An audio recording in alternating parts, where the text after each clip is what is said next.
एक जगह कहीं हमारे पास में बहुत काफी दिनों की बात हो गई, रामायण चल रही थी और वो ब्राह्मणों का मंदिर था और जिनका जो फार्म था वो एक ब्राह्मण धौलपुर के एक प्रतिष्ठित व्यक्ति थे, चलाए वाए राजनीतिक और धार्मिक भी थे। उन्होंने पूछा उन संतों से कि ये महात्मा जी कैसे थे, सफेद कपड़ा पहनते हैं? बोले महाराज जी कबीरपंथी हैं। तो कबीरपंथी कैसे, क्या करते हैं? क्या बोले राम है माने ने रामायण है माने और हिंदू धर्म के विरोधी है। तो कि बाबा को बुलाओ, वैसे कभी कभी मिले तो बाबा अच्छी बात करता है। तो एक महात्मा जी आए, उन्होंने कही तुम्हें बाबूजी बुला रहे हैं। तो ये महात्मा आज वो दुनिया में नहीं है, हमारे साथ में निर्मल साहब थे पहले, तो हम और वो दोनों गए। उन्होंने कहा बाबा जी आप रामायण पढ़ लेते हैं? रामायण का पाठ चल रहा था। मैंने कहा पढ़ लेते हैं, ज्यादा तो नहीं पर थोड़ा पढ़ लेते हैं, हम पढ़े लिखे नायक हैं। तो सुनाई दे हुए? मैंने कहा हाँ सुनाई दे। तो मैंने रामायण बोला, उस समय हमारा रामायण पर अभ्यास भी ठीक चल रहा था। ताला बंद कर दो, ये पानी पाता थोड़ी देर के लिए बंद कर दो बेटा। तो मैंने रामायण बोला और बाबा ने ढोलक बजाई, 1-1.5 घंटा रामायण बोल दिया। वो लोग मुग्ध हो गए, 50-100 लोग थे वहां, साधु संत थे, कुछ ब्राह्मण लोग थे। और वे बाबूजी कह रहे हैं महात्मा रामायण तो ऐसी सुना रहे हैं जी। और जब मैं आया बड़े सम्मान के साथ बिठाया उन्होंने और पूछा कि बाबा हमने ये सुना था कि आप राम को नहीं मानते और रामायण को नहीं मानते हो और आपने रामायण तो बढ़िया सुनाया। मैंने कहा हम लोग रामायण को मानते भी हैं और जानते भी हैं, लेकिन आप लोग केवल रामायण को मानते हैं, आप राम को मानते हैं। आप राम को मानते हैं लेकिन राम की बातों को नहीं मानते। आप रामायण को मानते हैं लेकिन रामायण की बातों को नहीं मानते। एक पंडित जी ने लाल से भय महाराज जी कैसे कह रहे हो तुम? हमने की चाहे शरण के मोहने में गुटका भर रहे हैं और जो चिलम चल रही है रामायण में कहाँ लिखी है? और हम लोगों में कोई नहीं पीता खाता है। हमारे समाज में अगर कोई कबीर पंथ का साधु गुटका तम्बाकू खाता होगा और पता लग जाएगा तो समाज उसको नीचे उतार देगा, आप मंच पर बैठने लायक नहीं। और तुम सब लोग तम्बाकू खा रहे हो, गुटखा खा रहे हो, गांजा पी रहे हो और तुम शराब भी पी जाते होंगे।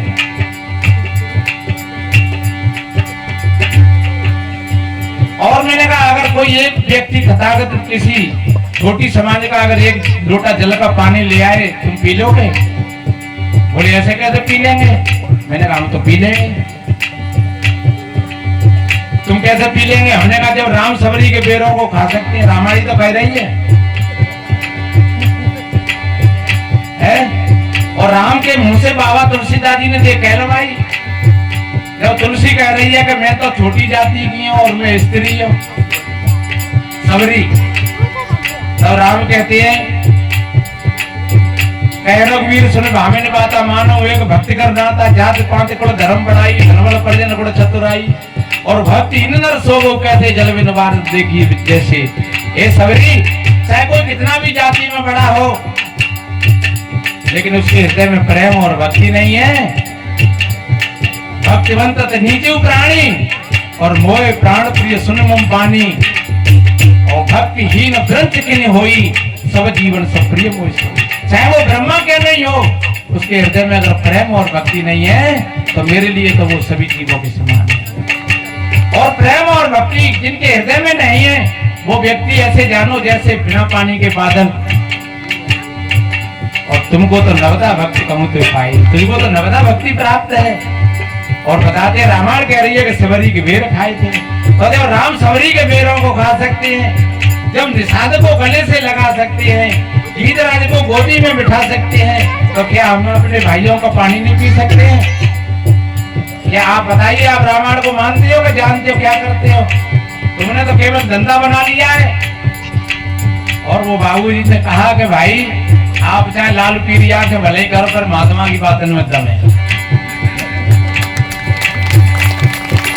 इसलिए मैं तो निवेदन करता हूँ मेरे बहन भाइयों, यहाँ पर कोई छोटा नहीं है और कोई बड़ा नहीं है, हम सभी भाई भाई हैं। कंधा से कंधा लगा करके चले और ये छुआछूत की जो बीमारी है इसको मटाएं, दूर करें, तभी भाईचारा बढ़ेगा, प्रेम और समता आएगी समाज में। अन्यथा कुछ देर ज्यादा नहीं लगेगा समय। दो राजा थे आज से कुछ समय पहले, जिसको एक कहते हैं राजा पृथ्वीराज और एक कहते हैं जयचंद, और दोनों में फूट पड़ गई और दोनों की फूट के कारण ये भारत ने 11 वर्ष की गुलामी झेली। इसलिए सज्जनों, आपस की फूट हमें परेशान करती है, और आपस की समता अगर है, हमारे गांव में समता है, हमारे परिवार में समता है, तो दुनिया की ऐसी ऐसी। इसलिए वो माँ कहती है बेटा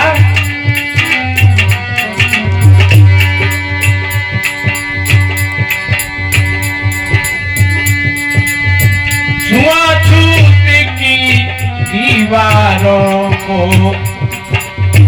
बेटा तोड़ के रहना, सत्य अहिंसा सदाचार सदा ज्ञान का दीप जलाना, अमृत अमर आत्मा तेरी, अरे भय को दियो पिसारे, लाल चैतन्य मोरी, कहे यो मैया तोरी,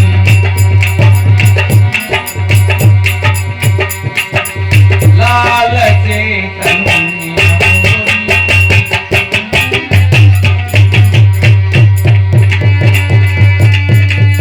अमृत अमर आत्मा तेरी, अरे भय को दियो बिसारे। वो माँ कहती है बेटा तू अमृत स्वरूप है, और अमृत नाम की और कोई चीज नहीं है।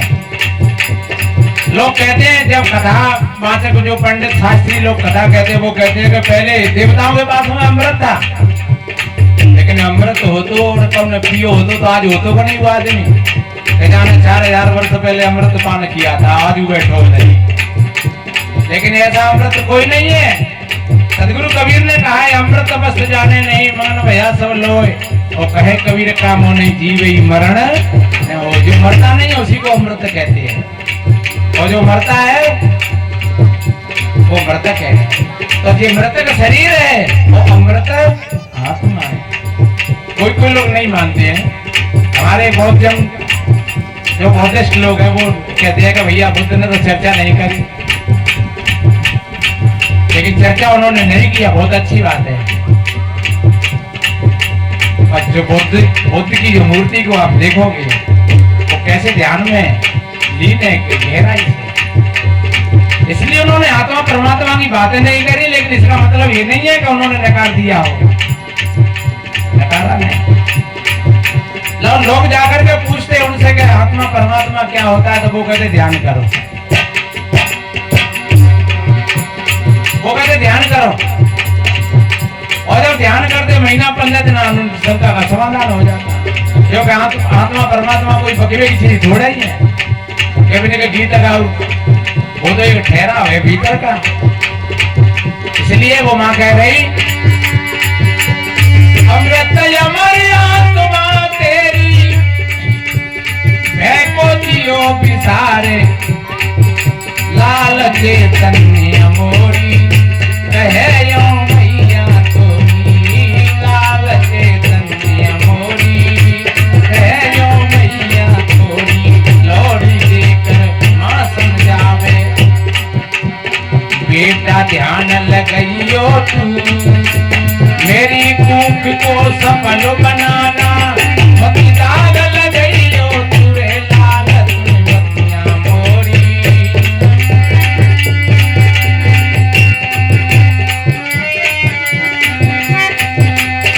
और माँ कहने लगी,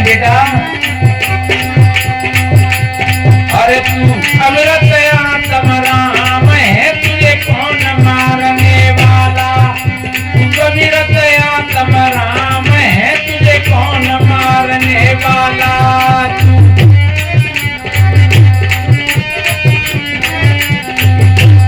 वो माँ कितनी बढ़िया होगी, आज माँ बच्चा को गोद में लेकर के कहती चुप रहे बहू आ जाओ। और वो अगर बच्चा पूछ बैठे माँ से कि मम्मी हुआ कांटा ही रहते हैं, तो दांत ने बोल के रह जाएगी, क्योंकि हुआ देखो ही ना ने आज तक देखो कौन है, आप लोगों ने देखो कौन है। हुआ नाम सुनो जा जग में टेरत है समरे नर नारी, और प्रत्यक्ष कहो तो दिगत नहीं कहते बीत गए बेचारी।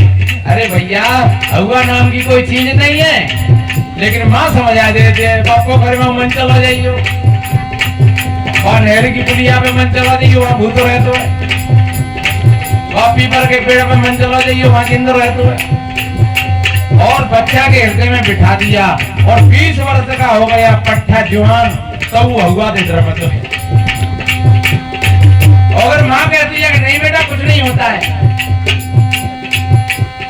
हम कब हार खेत को जाते हैं दूध भूत पी गए तो टोकैया कहती खा जा खा ले हार में जा रहे हो, और कितना मन चला जाइए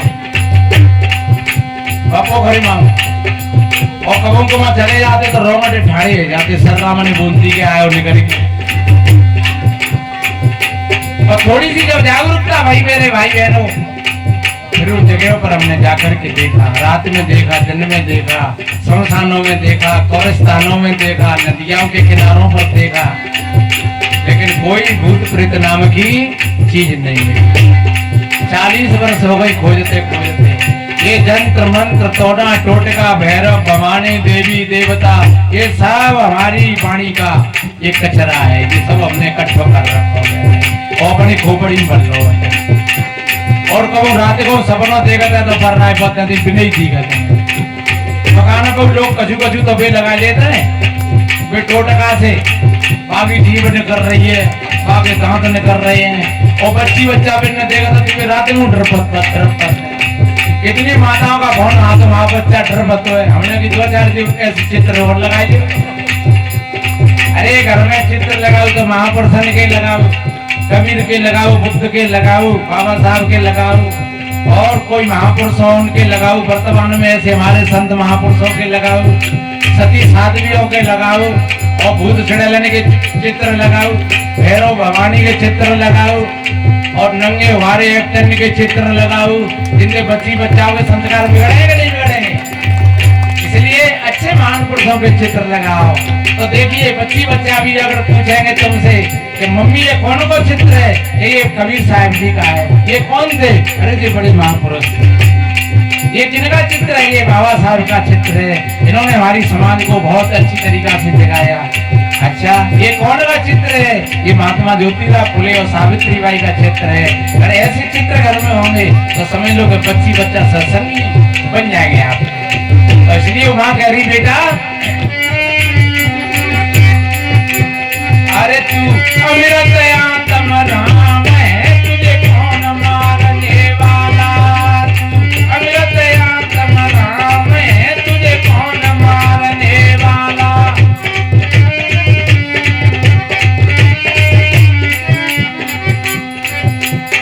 तू तो अमर कभी नहीं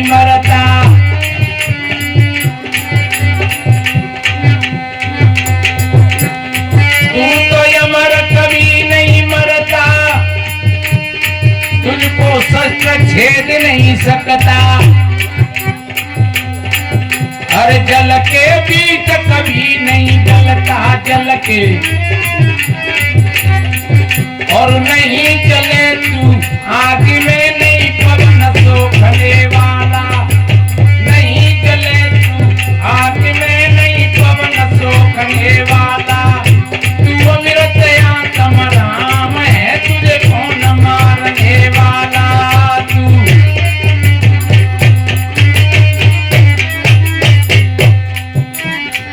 गीता में भी एक सूत्र में कहा है, नैनम छेदन्ति शास्त्राणि नानम गाति पावका न चैनम कलयति अंत्यापो न शोषन्ति मारुता।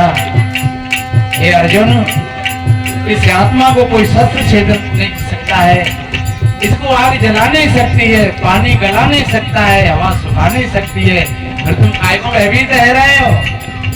और ध्यान रखो, शरीर तो जो शरीर है, कबीर चले गए, बुद्ध चले गए, महावीर चले गए, और हम चले जा रहे हैं, विदेश चले जा रहे हैं। बचपन चलो गो, जवानी चली गई और जीव जावे को तैयार बैठो है।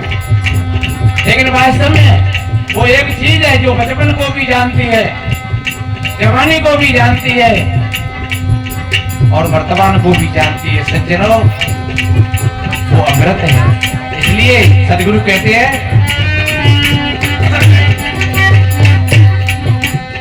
धर्म भंग का नशा किया है, ऐसा तू बेहोश हुआ है।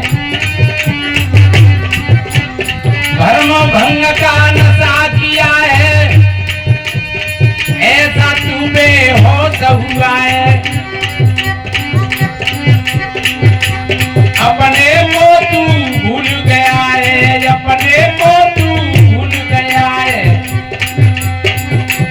अरे तू शायर सिंह सपूत है, तुझे कौन डराने वाला। तू शायर सिंह सपूत है, तुझे कौन डराने वाला। तू अमृत आत्म राम है, तुझे कौन मारने वाला। अब तो जाग पड़ो भैया, वक्त नहीं है सोने का। अब तो जाग पड़ो बहना, वक्त नहीं है सोने का। अब तो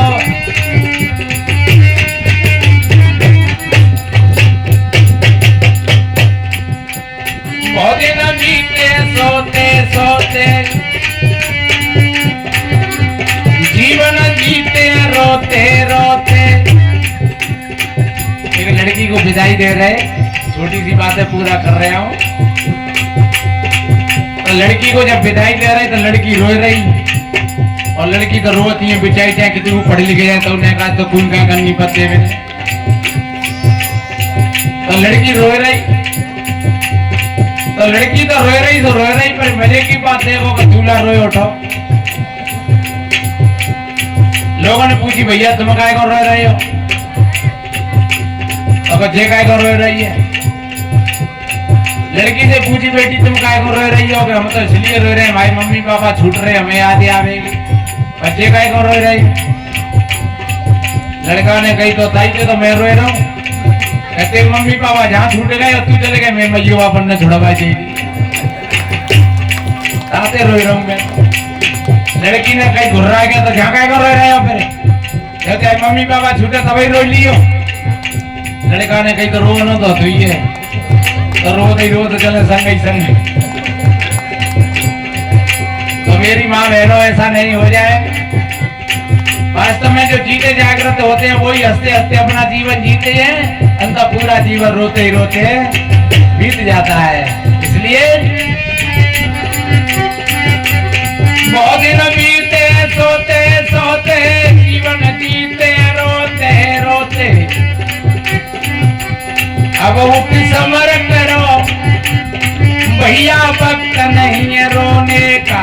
अब उठ समर करो है ना, वक्त नहीं है सोने का। अब तो त्याग पड़ो,